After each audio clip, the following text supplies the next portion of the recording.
तमाम मट्ठा ग्राम वासियों से बहुत बहुत धन्यवाद।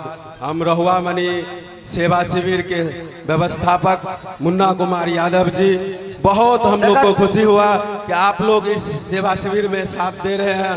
बहुत बहुत धन्यवाद, बहुत बहुत बधाई।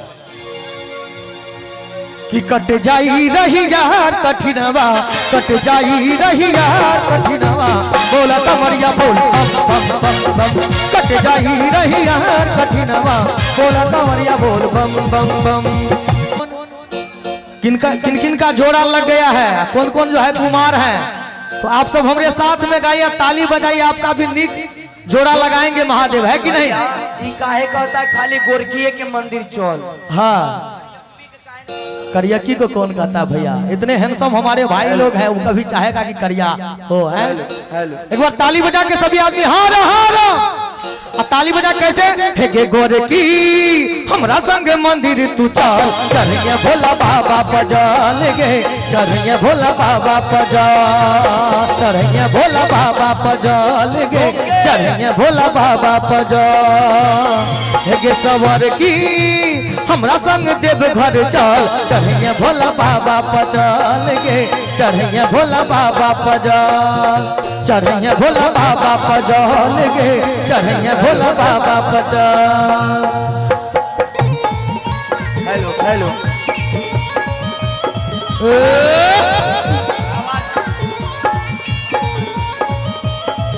हेलो हेलो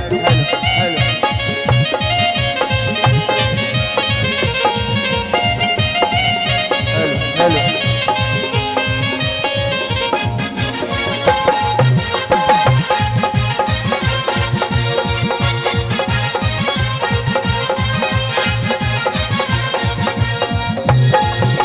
देरी तू नहीं कर देरी, शुभ शुभ बेरी तू मन लेना कहल गे, जोरी तोहर निक जोरी की भेट दोगे गोरी, ने पर तो टहल गे। देरी तू नहीं कर देरी, शुभ शुभ बेरी तू मन लेना कहल गे, जोरी तोहर निक जोरी की भेट दोगे गोरी, करने पर तो टहल गे। हे गोरकी हमरा संग देव घर चल, चढ़िए भोला बाबा पजल गे, चढ़िए भोला बाबा पजल। हे रे सवरका हमरा संग मंदिर तू चल, चढ़िए भोला बाबा पजल रे, चढ़िए भोला बाबा पजल।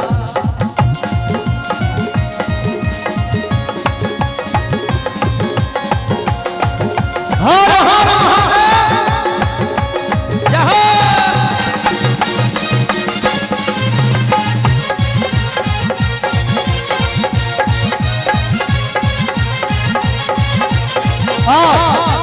रिम झिम सावन के, रिम झिम सावन के, बरसई है बदरिया रे,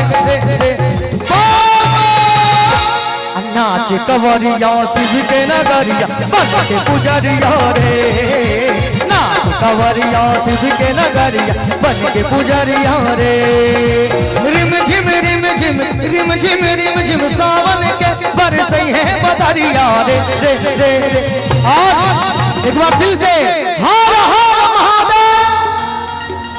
नाच कवरिया शिव के नगरिया, बन के पुजरिया रे, नाच कवरिया शिव के नगरिया, बन के पुजरिया रे।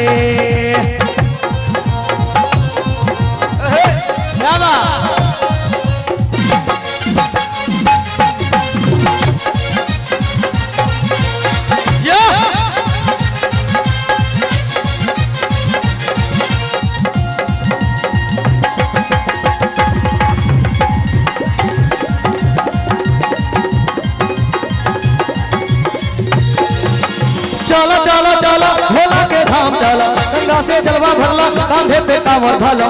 चलो चलो भोला के धाम चलो, गंगा से जलवा भरला कांधे पे कांवर धलो।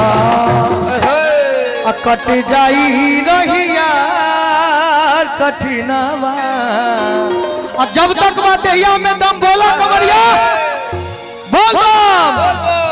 कि कट जाई रही यार कठिनवा, कट जाई रही यार कठिनवा, बोला कंवरिया बोल बम बम बम बम। कट जाई रहिया कठिनवा बोला कंवरिया बोल बम बम बम। हे चला चला चला भोला के धाम चला, गंगा से जलवा भरला कांधे पे दावर डाला। हे चला चला भोला के धाम चला, गंगा से जलवा भरला कांधे पे दावर डाला। बहुत अच्छा डांस करते हैं, एक बार भाई के लिए जोरदार ताली हो जाए भैया जी। हेलो, तमाम मट्ठा ग्राम वासियों से बहुत बहुत धन्यवाद।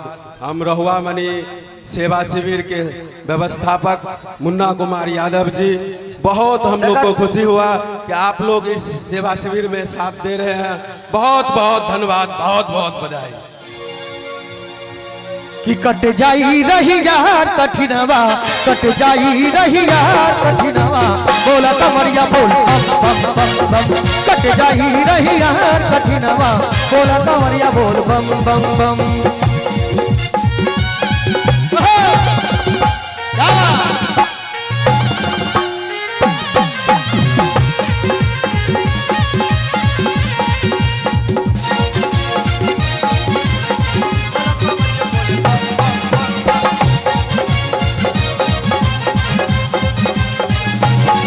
नहीं खाएब कुआ में नहीं मिश्री मलाए,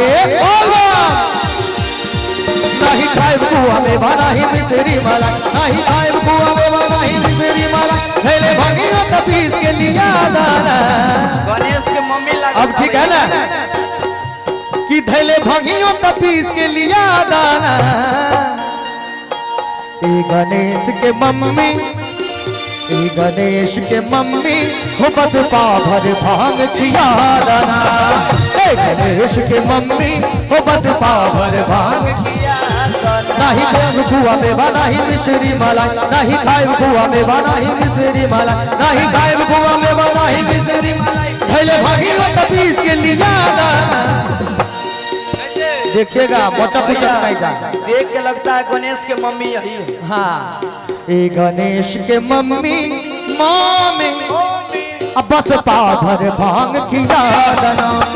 ए गणेश के मम्मी ओ बस पाभर भांग खिला दना।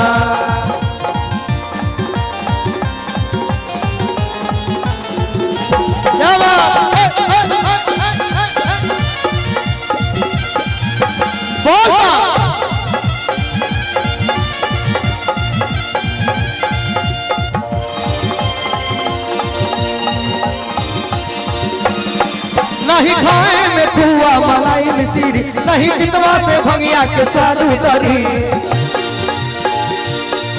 नहीं खाए में कुआ मलाई मिश्री, नहीं चितवा से भंगिया के साधु तरी। सुना बंदिया हमार नहीं भावे जमीना, सुना बंदिया हमार नहीं भावे जमीना, हमरा सामने से जल्दी हटा जाना। ए गणेश के मम्मी, ए गणेश के मम्मी हो बस पाभर भांग खिया दाना। ए गणेश के मम्मी हो बस पाभर भांग खिया दाना।